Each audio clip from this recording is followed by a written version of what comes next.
무너진 성벽을 재건하다라는 제목을 가지고 함께 말씀을 나누도록 하겠습니다. 오늘 우리가 느헤미야 3장 원래는 1절부터 32절까지 쭉 읽어 내려가야 됩니다. 왜냐하면 여기에 나오는 75명의 사람들, 그 한 사람의 한 사람 한 사람 이름을 하나님께서 일부러 기록해 놓은 이유는 그 사람들의 이름을 불러가고 그 사람들이 하나님 앞에서 어떻게 했는지에 대한 그런 어떤 모습들을 우리 마음 가운데, 그리고 이 성경을 읽는 모든 사람들에게 그것을 새기고자 그들의 이름을 이곳 가운데 적어 놓은 것입니다. 그렇기 때문에 우리가 이것을 하나하나 다 읽어가는 것이 중요하지만 우리는 13절까지만 읽도록 하겠습니다. 잠시 느헤미야 3장까지 오는 과정을 살펴보면 1장에서 포로 2세였던 느헤미야, 그의 형제 하나니를 통해 예루살렘 소식을 듣게 됩니다. 그 소식을 듣자 어떤 소식이었죠? 좋지 않은 소식이었어요. 이스라엘 백성들이 포로 귀환해서 돌아왔지만 여전히 이방 민족들을 통해서 수치를 당하고 성벽이 불타 회파되거나 여전히 복원되지 않은 그 소식을 들었던 거예요. 그 소식을 들은 느헤미야는 하나님 앞에 수일 동안 기도했는데 무려 4개월 동안 하나님 앞에 기도합니다. 그리고 나서 2장에 가서는 그 기도 끝에 지혜와 용기를 얻습니다. 아닥사스다 왕에게 자신의 고민을 털어놓죠. 근데 감사하게도 아닥사스다 왕은 느헤미야의 고민을 잘 들어줬고 또한 느헤미야의 고민을 이룰 수 있도록 허락해 줍니다. 느헤미야는 그렇게 해서 예루살렘으로 돌아가게 되죠. 4개월에 걸쳐 군대 장관들과 함께 돌아오게 됩니다. 돌아오고 나서 오늘도 우리가 말씀을 살펴보면서 나누겠지만 6절에서 13절에 보게 되면 서쪽 성벽을 재건하는데 옛문과 골짜기 문이 나와요. 그 골짜기 문을 통해서 밤에 아무도 모르게 성벽이 얼마나 회파되었는지 살펴봅니다. 아, 이 정도 회파되었구나. 그것을 알고 사람들을 만나 독려하죠. 독려할 때 느헤미야는 다른 이야기를 먼저 하기보다는 느헤미야는 자신의 인도하시고 하나님의 선한 손이 나를 어떻게 인도했는지 그 사건에 대해서 하나님의 선한 손을 이야기하며 그들 마음 가운데 독려했습니다. 그 이야기를 들었던 이스라엘 백성들은 3장에 와서 성벽을 재건하기 시작합니다. 여러분, 3장에서는 성벽을 재건하는데 느헤미야의 지도 아래 각 고을 사람들과 가문의 사람들이 구역을 나눠 성벽 공사를 진행을 합니다. 이 부분을 우리가 말씀을 읽다 보면 조금 복잡하고 어려울 수도 있어요. 근데 쉽게 이 부분을 접근했으면 좋겠어요. 공사했던 부분을 우리가 이렇게 생각합니다. 4가지 부분을 생각하면 돼요. 동서남북. 그래서 누구는 동쪽, 누구는 서쪽, 누구는 남쪽, 누구는 북쪽, 이렇게 4가지 부분으로 나눠서 성벽을 재건을 했습니다. 여러분, 오늘 말씀 1절에서 5절은 북쪽 성벽을 재건하는데, 여러분, 성벽을 다 재건하면 사람들이 어디로 왔다 갔다 해요? 우리는 중간중간 문이 있어야 돼요. 이 북쪽 성벽을 재건함과 동시에 그 안에는 양문과 어문이 있었어요. 그리고 6절부터 13절은 서쪽 성벽을 재건합니다. 그리고 거기에는 옛문과 골짜기 문이 있었어요. 그리고 14절부터 15절은 남쪽 성벽을 재건해요. 거기에는 북문과 샘문이 있었고요. 16절부터 32절은 동쪽 성벽을 재건합니다. 여기에는 수문과 마문과 동문과 한밑갓 문이 있었습니다. 그러면 각 문의 역할을 잠깐 살펴보도록 하겠습니다. 여러분, 양문, 어떤 문일 것 같아요? 여기에는 오늘도 우리가 말씀을 읽었지만 대제사장들이 양문과 더불어서 그 주변의 성벽을 건설했다, 중수했다 라고 이야기를 해요. 그러니까 제사 드리는 양이 왔다 갔다 하는 문이에요. 양문에서 가까운 곳에 베데스다 연못이 있는데 거기서 양을 씻기고 나서 제사 드리는 양들을 그 문을 통해서 통과했다고 합니다. 그리고 어문, 바다나 호수에서 잡힌 물고기를 가지고 출입했던 문이 바로 어문이에요. 옛문은요, 사진에서 제가 사진을 원래 준비하려고 했는데 준비하지 못한 거에 대해서 죄송하게 생각을 합니다.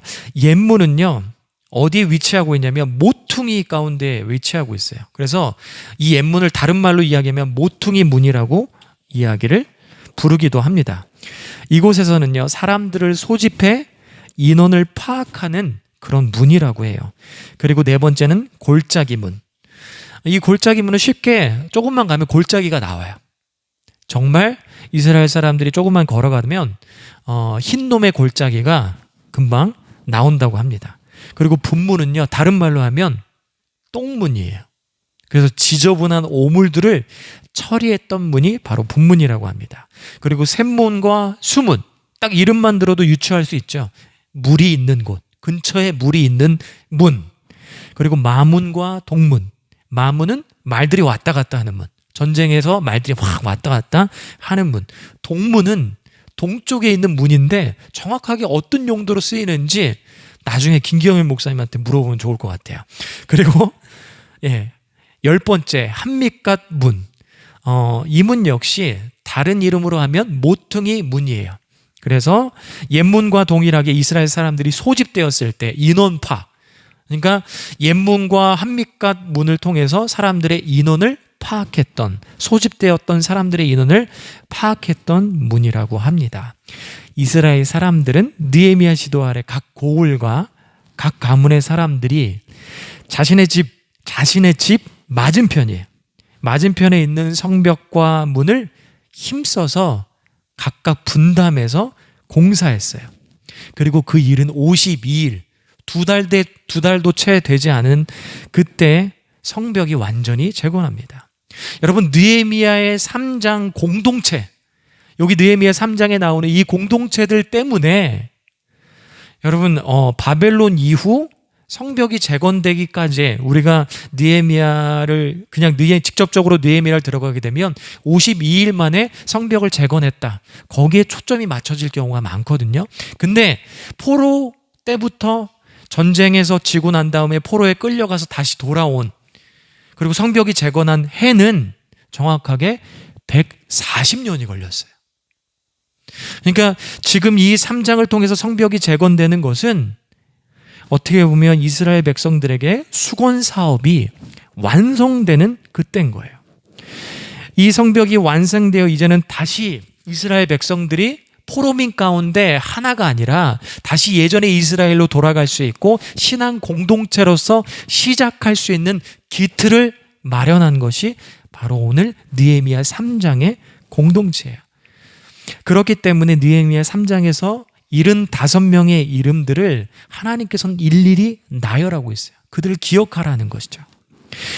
근데 그들의 이름만큼이나 우리가 중요한 것이 있어요. 뭐냐면 느헤미야 2장을 통해서도 고백하고 있듯이 그들의 이름과 더불어서 우리가 함께 기억해야 될 것은 하나님의 선한 손이 있었다라는 거예요.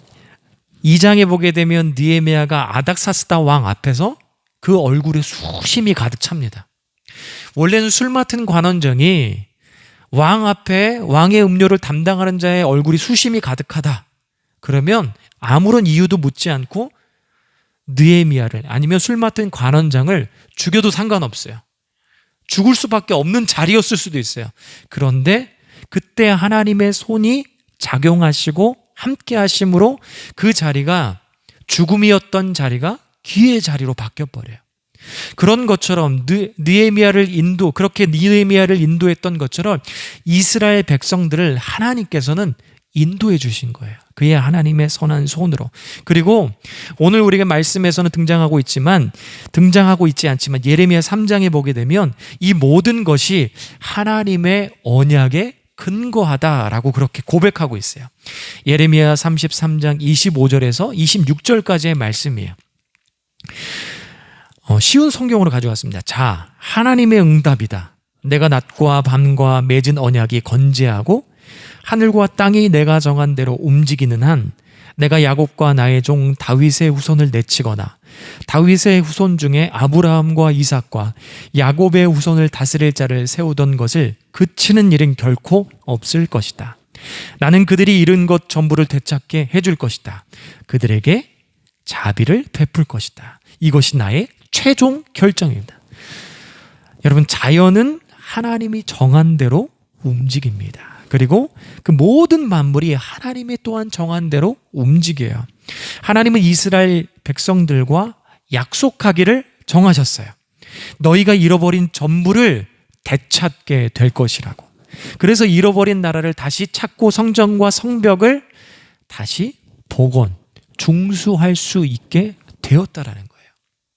하나님의 선한 손과 더불어 하나님께서 이스라엘 백성들과 약속하셨기 때문에 140년 만에, 물론 느헤미야의 이 3장에 나오는 이 공동체도 중요하지만 그들과 함께 더불어 중요한 것은 하나님의 손이 그들과 함께 했었다라는 것을 우리가 같이 기억해야 됩니다. 성벽의 재건을 위해서 참여했던 사람들은 다양한 직업과 다양한 지방 사람들이 등장을 하고 있어요. 말씀을 우리가 보면은 대제사장들과 제사장들, 그리고 향품 장사, 31절에 보면은 금장색, 상고, 동문지기, 지방을 다스리는 자, 그리고 행정가, 여인들. 이제는 지방 사람들이 등장을 하는데 2절에는 여리고 사람, 그리고 5절에는 드고아 사람, 7절에는 기브온 사람, 메로노 사람, 미스바 사람, 14절에는 백학게렘, 지방 다스리는 레갑의 아들 말기야, 15절에는 미스바 지방을 다스리는 고로세의 아들 살룬, 16절에는 벨수를 지방 절반을 다스리는 자 아수복의 아들 느헤미야, 동명이인이에요.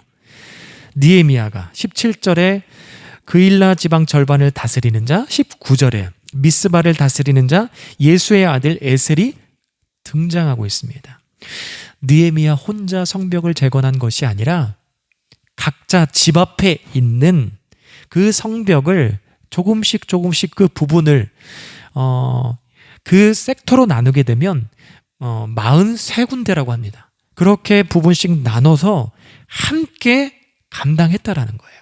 여러분, 교회도 마찬가지입니다. 목사 한 사람이 모든 것을 할 수 없어요.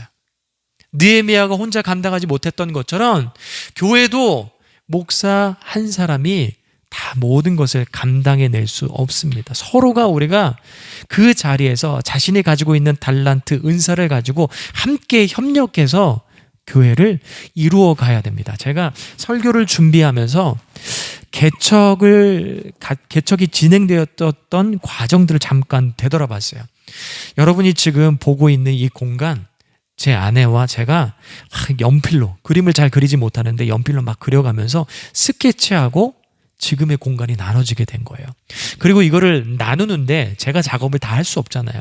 그래서 인테리어 업자를 만나고 감사하게도 좋은 사람을 만나서 저렴한 가격에 이 모든 것들을 다 이루었어요. 그리고 여러분들이 보시다시피 이 앞에 나와 있는 마이크, 음향, 그리고 TV, 앉아있는 의자, 그리고 뒤에 보이는 냉장고, 정수기, 그리고 여기 옆에 보이는 피아노, 화분들, 저희가 다 한 게 아니에요. 조금씩 나눠서, 그리고 교회를 세우고자 하는 그 사람들의 마음이 모아져서 지금의 주범교회가 되어진 것이에요. 여러분, 교회라는 것, 공동체라는 것, 헌신하겠다고 말하는 그 한 사람도 중요하지만 그것을 함께 나눌 수 있는 사람들이 있을 때 그 교회는 더욱더 빛이 나는 것 같습니다. 로마서 16장의 사도 바울은 로마 교회에 편지를 해요. 편지를 하는데 그 내용을 보게 되면 동역자들이 나와요. 그리고 동역자들에게, 로마 교인들에게 부탁을 하는 거예요. 내가 선교하는 가운데 먼저 하늘나라로 갈 수 있는데 그들을 만나지 못하면 그들에게 고마웠다고 문안을 좀 해줘 라는 내용이 등장을 해요. 그러면서 동역자들의 그 이름 하나하나가 나열이 되는데 개인은요 26명이 등장을 합니다. 그리고 가정으로는 2가정이 등장하고 교회로는 3가정교회가 등장해요. 이것만 봐도 사도 바울의 선교 스타일이 나오는데 사도 바울은 독불장군이 아니었어요. 람보처럼 한 사람이 영웅이 되는 그런 어떤 모습을 그려가고 있지 않더라는 거예요. 그 안에는요 다양한 인종 그리고 다양한 계층, 남자, 여자 모두가 들어가 있었다라는 것이에요. 그 사람들의 헌신과 수고와 함께 힘을 나눴기 때문에 사도 바울이 1차, 2차, 3차, 4차에 걸쳐서 로마에게까지 가서 또한 스페인에까지 가고 싶어하는 그런 어떤 모습 가운데 선교 활동을 할 수 있었던 거예요. 사도 바울이 혼자 그 모든 것들을 감당했던 것이 아니라 함께 했던 사람들이 있었기 때문에 사도 바울이 거기까지 가서 선교를 감당할 수 있었던 것입니다. 교회 그리고 하나님의 일을 세우는 데 있어서 이와 같이 함께 공동체가 이루어지고 조금씩 자신이 가지고 있는 것을 나누었을 때 더 빛이 날 수 있다라는 것을 우리가 기억했으면 좋겠어요. 여러분, 제가 원래 교회 이름을 짓는데 가장 첫 번째 원픽이 뭐였는지 아세요? 예수 마음교회. 예수 마음교회 하는데 제 아내가 조금 그랬어요.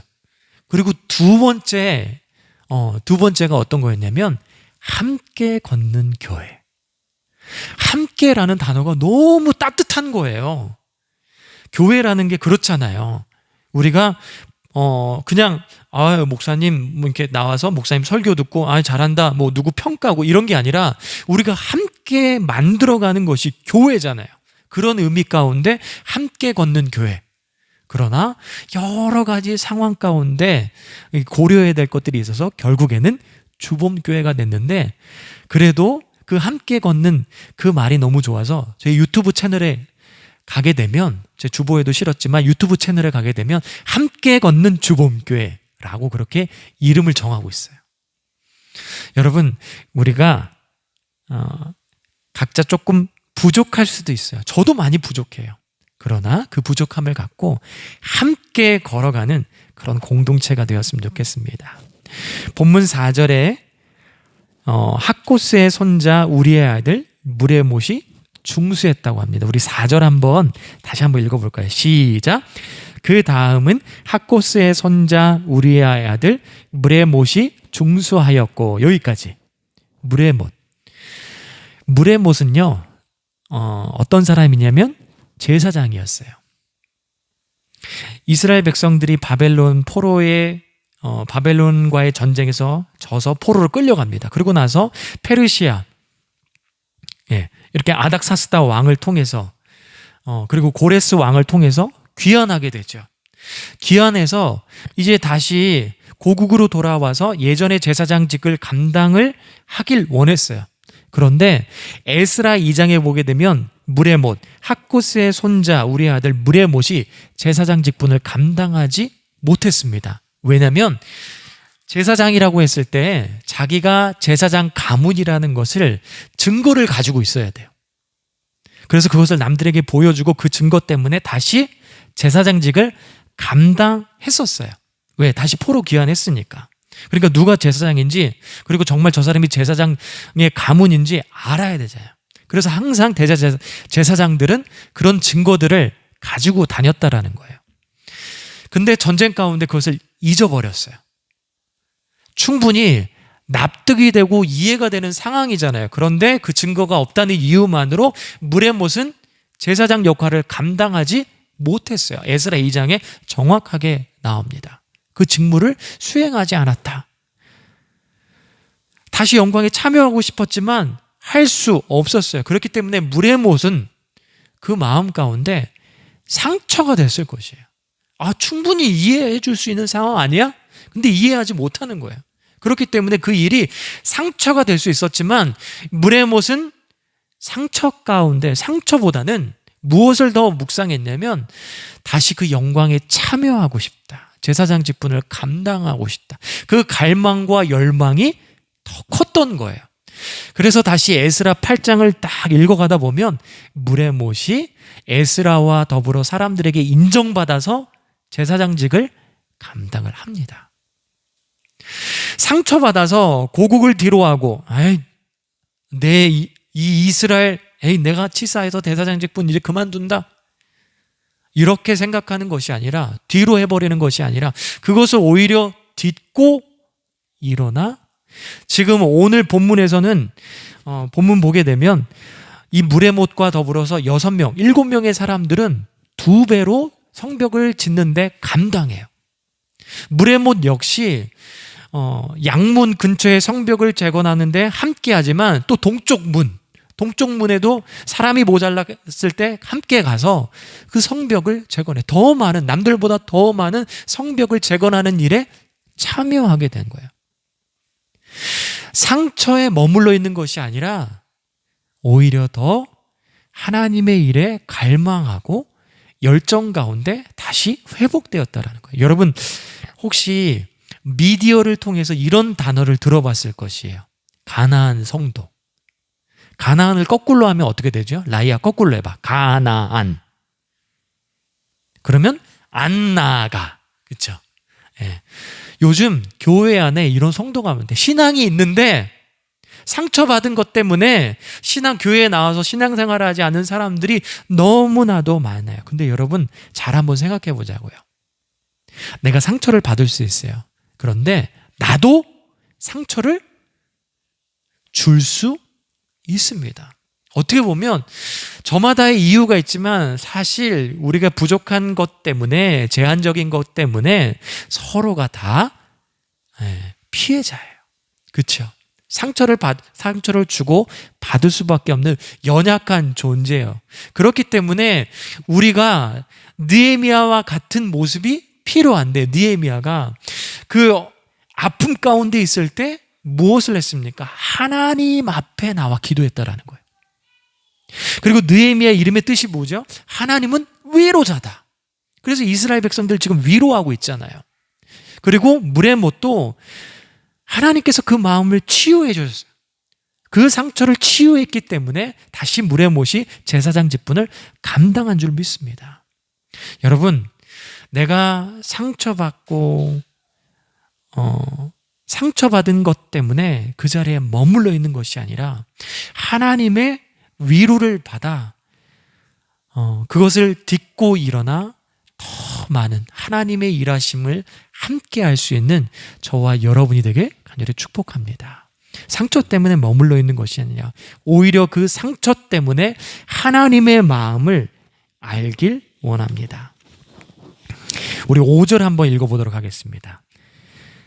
5절 시작. 그 다음은 드고아 사람들이 중수하였으나 그 귀족들은 그들의 주인들의 공사를 분담하지 아니하였으며. 두 부류의 사람이 나와요. 드고아 사람들과 그리고 드고아 귀족이 나오는데, 드고아 사람들은 성벽을 중수하는 일을 맡아서 했지만 귀족들, 드고아 사람들보다 더 잘 섬길 수 있고 더 돈이 많고 능력이 있는 사람이지만은 성벽을 중수하는 일을 했어요, 안 했어요? 안 했더라고요. 안 했대요. 드고아 사람도요, 마찬가지 27절에 보면 이렇게 고백합니다. 그 다음은 드고아 사람들이 한 부분을 중수하여 내민 큰 망대와 마주대한 곳에서부터 오벨 성벽까지 이르렀느니라. 무레못과 동일한 거예요. 자신의 집 앞에 있는 어문 근처의 성벽뿐만 아니라 동쪽으로 가서, 그래 우리의 도움이 필요해? 드고아 사람들을 같이 모아서 우리가 함께 성벽을 중수하자, 재건하자. 무레못과 더불어서 두 군데를 감당했던 것이 바로 드고아 사람들이에요.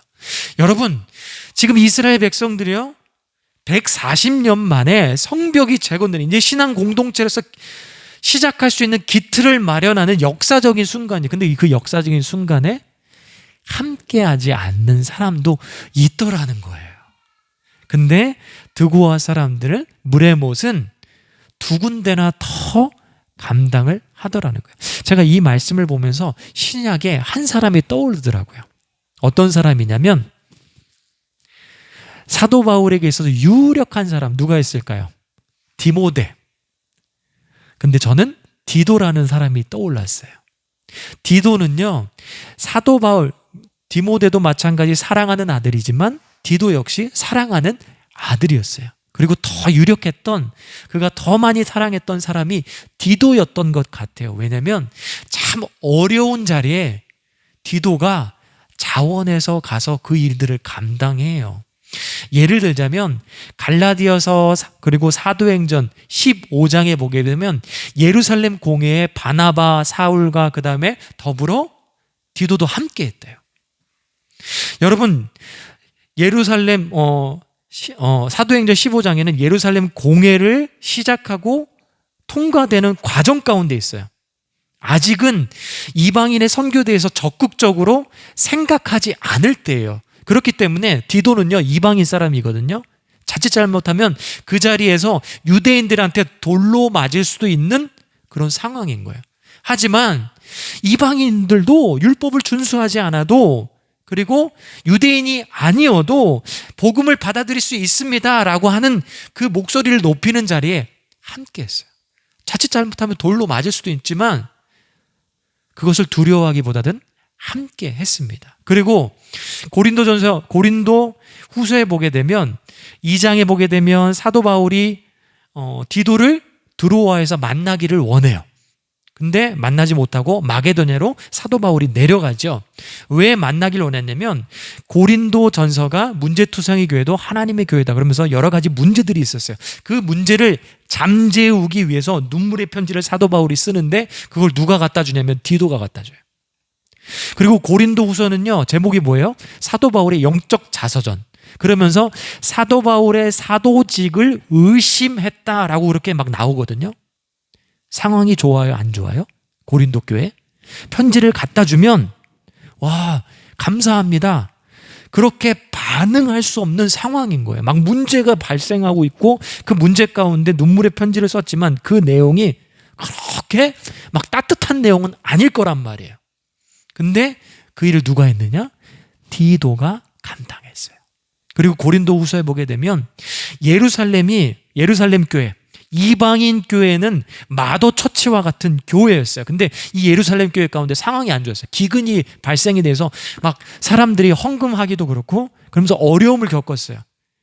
근데 이 마게도냐에 디도가 파송이 되고 그 사람들과 함께 예배하고 예루살렘 교회에 어려움이 있으니 이 마더 처치 교회가 그런 교회가 힘드니 우리가 함께 이 힘든 것을 동참하자 그러면서 헌금 모금을 했단 말이에요. 이 일을 또 누가 했느냐?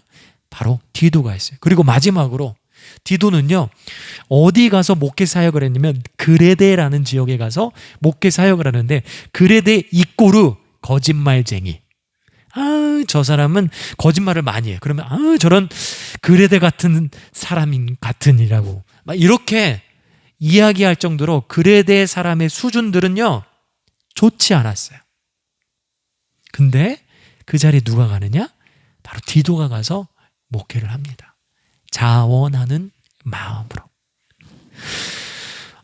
여러분, 우리가 교회 사역을 하는데 그리고 공동체를 이루어 가는데 물론 내가 하고 싶은 부분들이 있어요. 그런데 우리 마음 가운데 때로는 내가 하고 싶은 마음도 잠시 내려놓고 교회의 어려운 부분들을 함께 감당해내려고 하는 드고와 사람처럼 그리고 자꾸 헷갈려요. 물의 못과 같이, 그리고 신약에 나오는 디도와 같이.